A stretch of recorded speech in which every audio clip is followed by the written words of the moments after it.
بسم الله الرحمن الرحيم. وتحليل مباراة الأهلي والهلال السوداني واللي اكتسح فيها الأهلي الهلال ب3 أهداف مقابل لا شيء نتيجة وأداء. كالعادة في أي تحليل في البداية أول حاجة تهمني المفتاح بتاع القصة كلها، المدرب كان نازل عاوز إيه، فلازم يكون في فكرة رئيسية. فكولر كان نازل مستهدف حاجة معينة هي اللي فتحت القصة كلها. وخليك فاكر كمان بعد شوية هوريك لقطة يعني من الماتش هتتوقف عندها وهتخليك تفكر كتير كده وانت بتقيم كولر. قبل اي حاجه اعمل لايك للفيديو، اهم حاجه ابدا كانت الاول اعمل لايك ثم اشترك في القناه وكمان فعل علامه الجرس. وكالعاده نبدا نصلي على سيدنا محمد عليه افضل الصلاه والسلام. كولر كل قصته كان نازل وعارف ان الهلال هيدافع وهيتكتل، فالهدف الرئيسي عنده انه كان عاوز الباكين بتوع الهلال السوداني كل هدفه كان عاوز يخرجهم من الاماكن بتاعتهم ويسحبهم لبره. ده كان الفكره الرئيسيه، انه عارف ان لو ساب الباكات تقدر تقفل هنا هيقابل تكتل كبير وهيفضل مستحوذ على الكوره ومش لاقي فعاليه. الحل ان لازم اسحبهم بره المكان بتاعهم عشان ابدا اوسع المسافات بين الدفاع وابدا الاقي الفراغات الموجوده. ويمكن عشان كده شفنا بيرسي تاو واحمد عبد القادر، وبالاخص كان بيرسي تاو واضحه جدا طول المباراه دايما فاتح الملعب على الخط الاخر الملعب عشان هدفه انه طبعا اهو معانا بيرسي تاو اهو، ادي بيرسي تاو دايما كان مخليه فاتح الملعب هنا عشان يسحب معاه الباك. وفي اللحظه دي لما يسحب معاه الباك ده، لما ينطلق محمد هاني اللي كان طول الوقت واخد الحريه بشكل كبير مع معلول، بتلعب باتنين باكات واتنين اجنحه ضغط يعني ايه الى النهايه، يعني لما يجري عشان ياخد المسافه اللي بين المدافع والباك اللي اتفتحت دي اجبارا لازم الجناح اللي هنا اللي هو كان ليليبو لازم يدافع. لو ما دافعش خلاص انت خدت الثغره، وده اللي حصل. ليليبو كان ثغره كبيره جدا جدا، وهتشوف باللقطات ان هو الناحيه الدفاع عنده كانت تقريبا صفر. فكل مره كان بيرسي تاو يفتح الملعب يسحب معاه الباك، المسافه بالمدافع الباك اتفتح، المنطقه دي خلاص بقت فاضيه ممكن اي حد يروح فيها، يجري محمد هاني ينطلق ياخدها توديه يعمل عرضيه. ويمكن في الناحيه الثانيه نفس اللعبه بس ما كانتش بتنجح بنفس الطريقه، والشوط الاول كله كان شغل من عند بيرسي تاو عشان يمكن الجناح اليمين اللي هو رقم 9 كان بيدافع افضل من ليبو. وكمان عبد القادر يعني بطيء بيبطئ الكوره عكس بيرسي تاو بيستلم ويتحرك ويجري، فانت بتقدر تستغل اي مساحه موجوده. بس النقطه اللي كانت السلبيه اللي هنا بس اللي كانت ناقصه ان محمد هاني لما كان بيجري في المسافه دي، اللي هو فكرتك انك دايما عاوز تسحب واحد من المدافعين فتقدر تلاقي المنطقه اللي تشتغل فيها، بيجري هنا يقوم رافع عرضيه عاليه.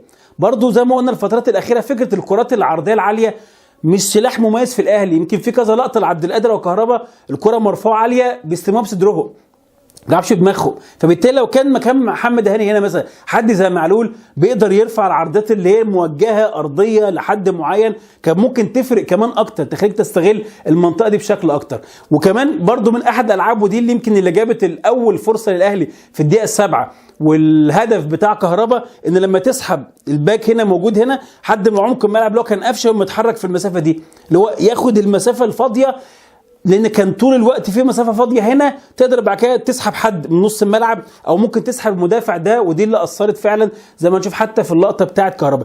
الفكره الثانيه اقولها بسرعه معاه عشان هي اعتمد فيها على حاجه واحده كولر، بتلعب بشكل مباشر على كهربا بشكل واضح وصريح ولقطات مكرره. اعتماد كولر في الفكرتين دول على ايه؟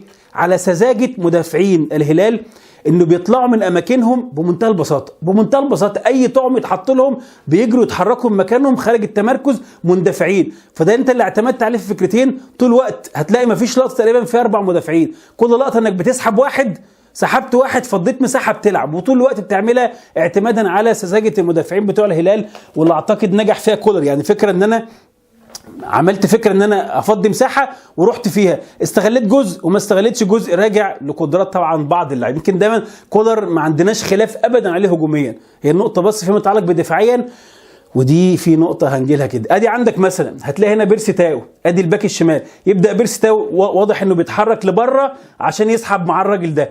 لما سحب معاه الباك وشده لبره الملعب، ده المدافع وده الباك، في اللحظه دي قفشه اتحرك صح، ودي برضو ما كانتش بتحصل كتير من قفشه والسوليه، وكان لازم اي حد تسحبه من مكانه لازم حد يتحرك مكانه يقطع، دي الف ب بالنسبه للكره الهجوميه. اتحرك قفشه لما قطع هنا بين الباك وبين المدافع، سحب معاه وسط الملعب، لما سحب وسط الملعب شوف المساحه قدام هاني.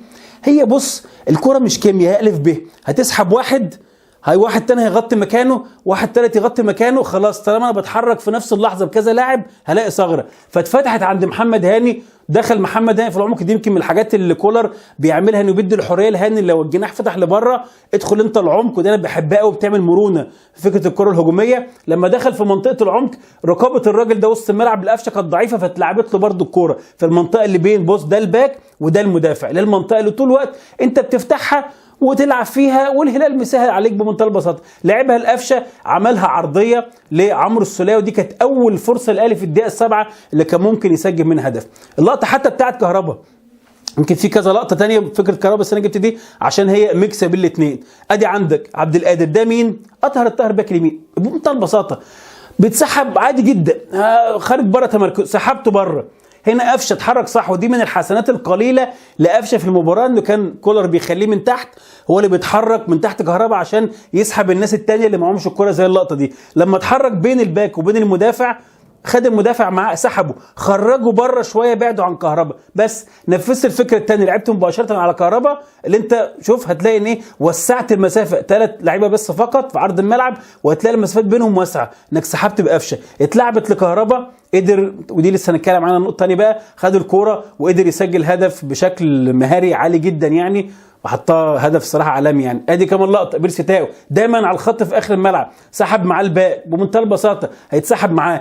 هاني جاي بيجري بينطلق، المسافه دي لازم ليليبو يغطي مع الباك الشمال على هاني، ليليبو ما غطاش ومش موجود اصلا، واقف في مكانه. هاني جيرة خد المسافه ورا بمنتهى البساطه، يعني هتحس انها ايه، كرات الف ب، باخد واحد اسحبه افضي مساحه وكنت بتلعبها، بس المشكله كانت بقى ايه، تلعب كره عاليه ما بتستغلهاش بقى، بتروح الكوره.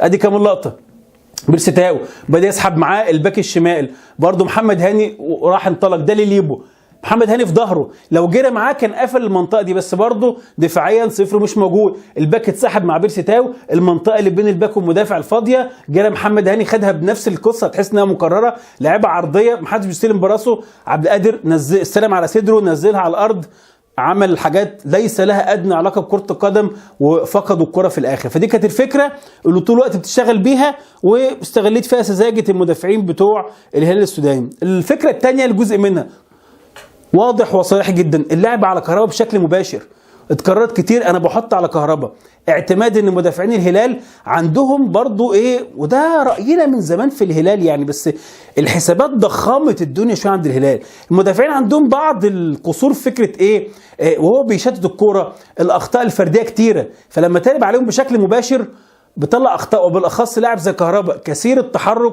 وكثير المشاكسه، يعني ايه، يقدر يشاكس مع المدافعين. فكان لعب اللي ايه، اول ما نسحب حد بره، وهتلاقي كل لقطه في حد مسحوب بره المدافعين قاعد على كهربا. يمكن مثلا محمد شريف هنا ما كانش ينفع في النقطه دي، محمد شريف بيكون محتاج كور صريحه الى حد ما مباشره، لكن كهربا بتاع التحركات بين الخطوط، وبتاع المشاكسه، بتاع انه ضغط على الخصم فيطلع اخطاء، فهتلاقي اللقطه دي مثلا ادي اطهر الطاهر موجود في وسط الملعب، دايما في حد منهم خارج التمركز بتاعهم، هتلاقي مثلا حتى احيانا بيطلعوا بدون داعي. مروان عطيه انا متاكد دي فكره رئيسيه اساسيه كولر بيلعب بيها ومتقال اللعيبه، بنلعب على كهربا دايما هتلاقيه بيتمركز بين اي 2 موجودين، وهتلاقي دايما في 3 ورا، بس دايما في واحد ناقص. لعبت الكوره قدام كالعاده، لعبت على اخطاء مدافعين، يجي يطلع الكوره بيشتت بيتلخبط، خبط في ظهر كهربا، نزلت لكهربا، حطها كهربا جنب القائم، هدف مؤكد. اللقطه الثانيه ادي برضو بيرسي تاو، وين يمكن بيرسي تاو اللقطه بتاعت انه يستلم من الطرف ويقطم العمق ويحط بينيه، عملها 3 مرات، منها اللقطه دي ومنها الهدف بتاع حسين الشحات، وكانت مميزه جدا، وساعده برضو ان كان في مساحات بمنتهى الامانه، عشان دي نقطه برضو مهمه يعني. دخل العمق، هتلاقي الراجل ده اللي صوب عليه، ده المدافع بتاعهم، طبعا هو طلع بدون داعي، يعني في 2 لعيبه موجودين، بس دايما بيقول لك سحبهم بره التمركز في سذاجه شويه، لما تسحب بره التمركز هتلاقي نفس اللقطه 3 لعيبه، فبالتالي بقى في مساحات اكتر لكهربا اللي بيقدر يتمركز ويتحرك بين اللعيبه. استلموا الكره في العمق بين 2 بالظبط، حطها كهربا الكوره جنب القائم بالملي، وكانت فرصه هدف. فبرضه تلاقي ميكس ما بين نفس اللقطه، ودي يمكن لقطه الهدف زي ما قلنا كده، برضه واحد اتسحب بره مكانه، 3 نفس اللقطه بالظبط، لعبت على كهربا، راجل جه طلع الكوره، برضه نفس الخطا الفردي من ضغط كهربا ومن مشاكسته، يعني هو فعلا بيكهرب المدافعين، وكهربا بعد الايقاف غير كهربا قبل الايقاف خالص، يعني فعلا كانه لاعب تاني، ومفاجاه الصراحه بالنسبه لي كبيره.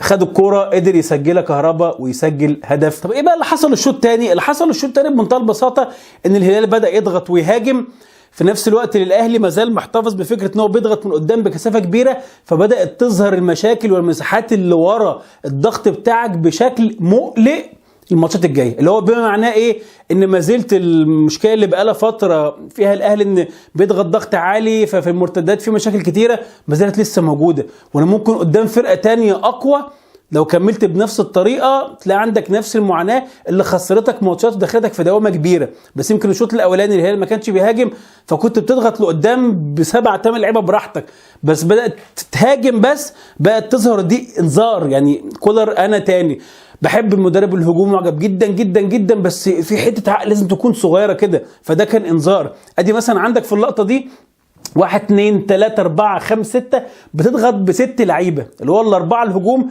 والاثنين وسط الملعب مروان عطيه والسوليه من ضمنهم. انا شايف ان دي ملهاش داعي، يعني في اللحظات زي كده ان انا بلعب ب2 وسط الملعب اضغط بالاربعه الهجوم اللي قدام، واحد زي السوليه بس ومروان عطيه يرجع لورا، يعني اضغط بالاثنين وسط الملعب كلهم لقدام. طب شوف لما ده مر الكوره انت متعري، شوف وسط الملعب صعب قوي، يعني اصلا نفس اللقطات المكرره، وان مش لازم تستنى لما تحصل مشكله فتقول هي موجوده. الراجل ده مثلا عمل التمريره استلم الراجل ده، شوف المساحات بقى خلاص 6 لعيبه انضربوا، وبعدين كمان بتعمل ضغط مش اميز حاجه كمان قدام، مش بالشراسه الكبيره، وفي مسافه بين الدفاع ووسط الملعب زي ما انت شايف كده، واللي متكرره في كل الماتشات. انطلق الراجل ده حتى للراجل هو منطلق في وسط الملعب، مين في ظهر السوليه اللي هو كان هنا، ده الراجل ده بيجري هنا خلاص، مروان عطيه قدام، السوليه اصلا ارتداده بطيء. وكمان النقطه المهمه لما انت بترتد دفاعيا ترتد وتتمركز صح، مش فكره ان انا اول ما افقد الكوره بجري وخلاص، ممكن ترجع وتجري وتتضرب برضه عشان تراجع من غير تمركز صح. فالراجل ده خلاص استلم في ظهر السوليه اللي ما فيش حد مراقبه، انطلق داخل لجوه حطها بالعرض للراجل ده.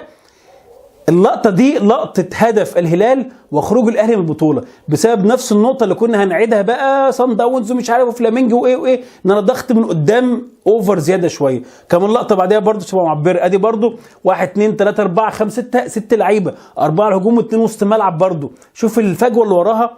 خلاص ارفع الدفاع لقدام بقى، ما ينفعش كمان تضغط هنا والدفاع يكون متراجع فتلاقي فيه فجوه كبيره. الراجل ده نفس التمريره استلم هنا، هتحس كانها نفس اللقطه منطلقه لقدام، وبدا بيرستو حتى كمان ارتداد لورا الدفاعي يقل كمان شويه، ففي الاخر وصل لمروان عطيه رجع هو واقف مكان بيرسي تاو اللي هو قدام ما رجعش عشان يغطي هنا، فبقى السوليه واحده في وسط الملعب فاضطر يميل هنا عشان يغطي، وقفشه ما رجعش عشان يغطي في وسط الملعب. خلاص اخطاء مركبه في الارتداد وعدم التمركز يمر الراجل الكوره. الراجل ده لو كان ده حطها بس يمين هنا كانت ممكن تبقى فرصه خطيره، حتى يمكن الراجل ده وقفل بعد كده عليه رامي ربيعه.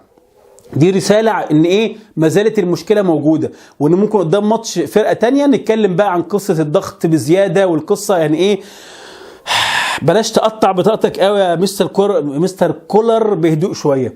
اللقطه دي بقى نقف عندها شويه، اخر لقطه هختم بيها.